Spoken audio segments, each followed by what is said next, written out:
அஸ்ஸலாமு அலைக்கும் வரஹ்மத்துல்லாஹி வபரகாத்துஹு. திருநங்கை ரோஜா. இப்போ கொஞ்சம் தான் அவங்களுக்கு வீடியோ பார்த்தேன் நான்.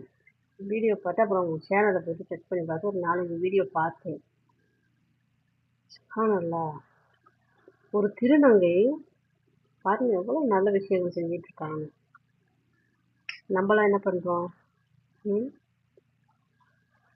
திருநங்கைகளை அதுக்காக மட்டும் யூஸ் பண்ணுற சில பேரும் இருக்காங்க.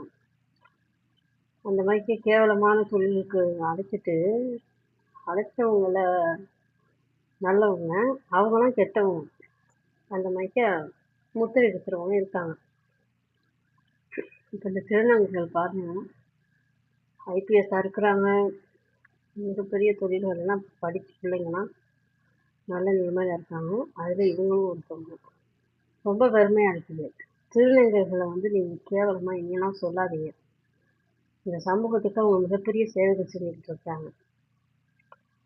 நான் ஃபேஸ்புக் புதுசுங்க, ஒரு ஃபோட்டோ போட்டிருந்தேன். என்னைய திருநங்கைன்னு சொல்லிட்டாங்க எல்லாரும், கமெண்ட் பண்ணுறாங்க. எப்போ 2013 அப்போ தான் முதல்ல நான் ஃபேஸ்புக் திறக்கிறேன். என்னோடய ஃபோட்டோவை பார்த்துட்டு இது திருநங்கைடா 9டா என்னென்னமோ சொல்லி போட்டாங்க. அப்போ நான் கமெண்ட் பண்ணியிருந்தேன். எனக்கு திருநங்கைன்னா அன்னைக்கு அது வரைக்கும் என்னை யாருன்னே தெரியாது.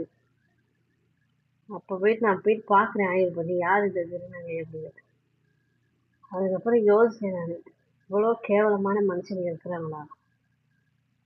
அதுக்கப்புறம் நான் கமெண்ட் போட்டேன், உன்னைய விட நீ கமெண்ட் பண்ணுற பாரு, உன்னை விட இந்த திருநங்கைகள் எவ்வளோ மேல் அப்படின்னு.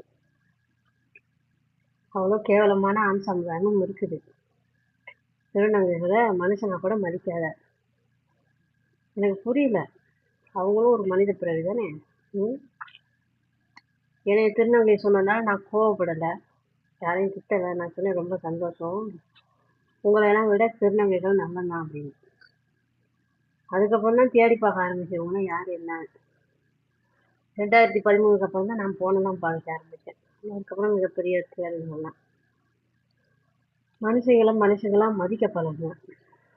அப்போ தான் நல்ல ஒரு சமுதாயத்தை கட்டி எழுப்ப முடியும். முடிஞ்சவங்க அந்த சகோதரி வீட்டு சேனலுக்கு போயிட்டு சப்ஸ்கிரைப் பண்ணுங்கள், லைக் பண்ணுங்கள், ஷேர் பண்ணுங்கள். ஷேர் பண்ணுறது மூலமாக அவங்கள மாதிரி இன்னும் 4 பேர் உருவாகணும் சமுதாயத்தில். அஸ்ஸலாமு அலைக்கும். நல்லது.